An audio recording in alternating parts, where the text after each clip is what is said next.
Welcome, everybody, to All About Articulation, where we do a deeper dive into the articulation of some of your favorite action figures while glossing over things like sculpt, paint apps, character history, accessories, because I suck at that, and there are already so many great reviews on YouTube who do that already, so I don't want to waste your time, and time is a terrible thing to waste.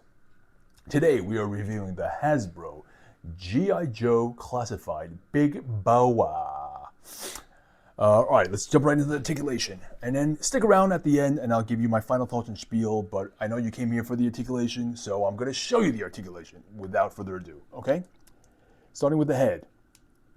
He's got 2-point articulation of the neck, one upper, one lower. This is how far up he looks. This is how far down he looks using just the upper neck. This is how far he goes just using the lower. No, nothing.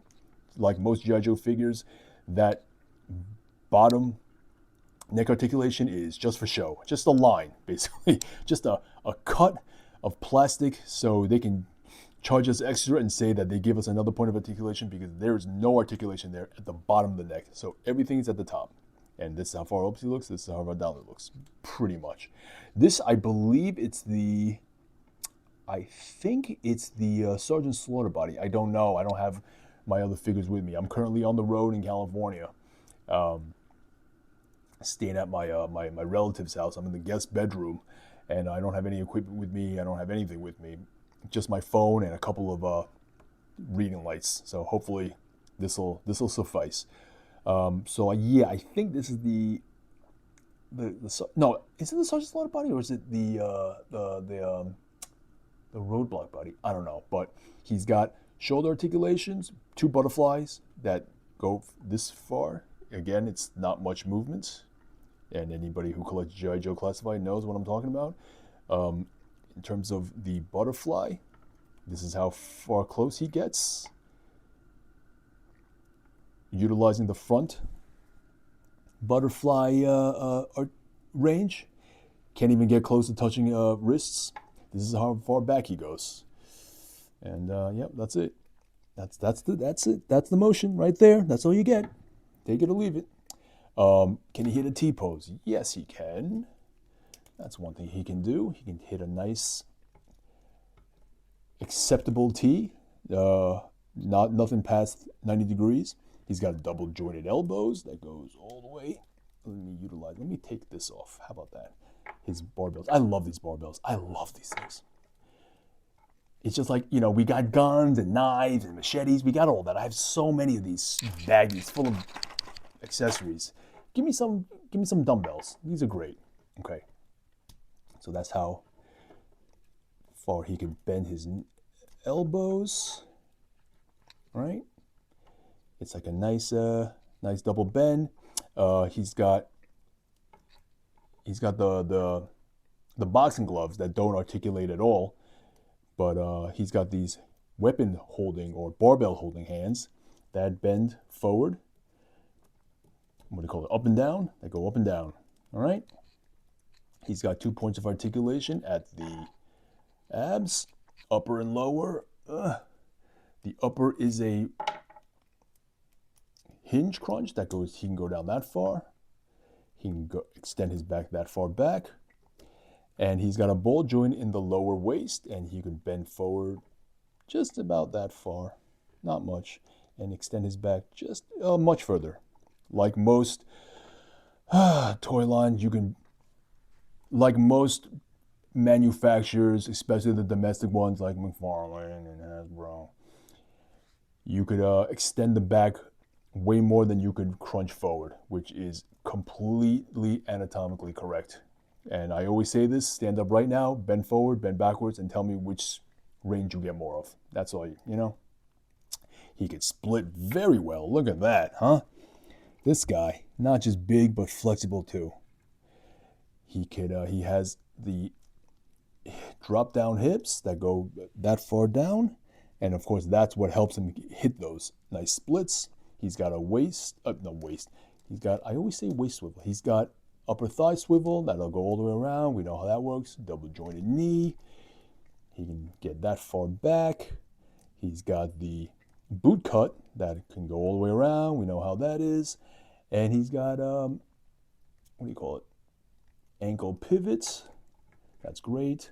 Point his toes down all the way like a ballerina. And he can point his toes up, nice in V shape. And I always say, this motion right here, the ability to point the toe up, is a very, very underrated range of articulation, I should say. Not a lot of figures they can't go past. Manufacturers neglect to make the toe point up. And the reason why this is so important right here is that now you can make stances like this. Like that. Especially like combat figures. See that? And he's holding a gun, charging into battle, let's say, or just in a boxing stance. It's because of that right there. That V, that almost like that Nike check mark. Look at that. Now he can do this. A lot of figures that can't do that, terrible. Can't get into the stance, and that really very much limits posing. So he can do that. Love it.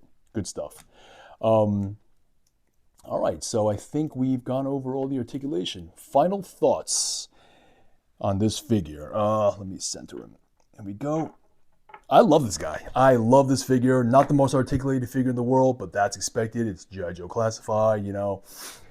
I always say I don't need crazy articulation for all my figures. I need character-specific articulation. I don't need my Hulk to articulate like a Spider-Man. That's not what I'm looking for. It's okay. So this guy's a big bruiser type. He's got boxing gloves. He's got, weights. He's a big dude. He doesn't need to be Spider-Man. So I'm happy. I'm perfectly happy with the way Big BOA can articulate. And this is very nostalgic for me because back in the day when he had the original O-ring 3/4 inch, old school G.I. Joes, I had this figure. I had him as a kid, and now as an adult, as an old, crusty old man, I get to buy him and play with him again. Huh? How cool is that? So, love him. For $25, I think he's well worth the price. Oh yeah, let me just bring out his boxing gloves. He's got these boxing gloves that are really cool. I love that. But also the hinge, the articulation dynamic is up-down, right? That's what we're calling it these days, up-down. Not the actual anatomical term, but we'll go with that. So he's got that. $25 figure. He's a great looking figure. Even if you don't collect G.I. Joes, I think he's a great, just a bruiser type. He can be like a villain on your shelf to fight your Spider-Man or you fight your Wolverine. Great figure. Let me just give you an idea of how he scales. So see, he could be like a perfect sort of foil. A generic, well, not really generic, but an interesting villain type for your shelf. So that's how he stands next to Mayfix Wolverine. This is the reissue. We all know the articulation for that. I don't think we need to do a review on that guy, do we? If you want to see a review of the Mayfix Wolverine Tiger Stripe reissue or the Mayfix Carnage reissue, just drop a comment below and let me know, and I'll do it. I don't care. I'm here for you guys. All right. What else? Yeah, that's about it. Don't click like, don't click subscribe. Give me a thumbs down. I don't care. I'm not making money off this. Ugh, who cares? I'm just an old grizzled man buying action figures, and hopefully I can get into some interesting, conversations with you guys out there. If you guys got any questions or whatever, let me know. I'll try to answer it as best as I can. All right, everybody. I think that's it for now. I'm about to lose my voice. I need to go eat some lunch. Okay, bye-bye.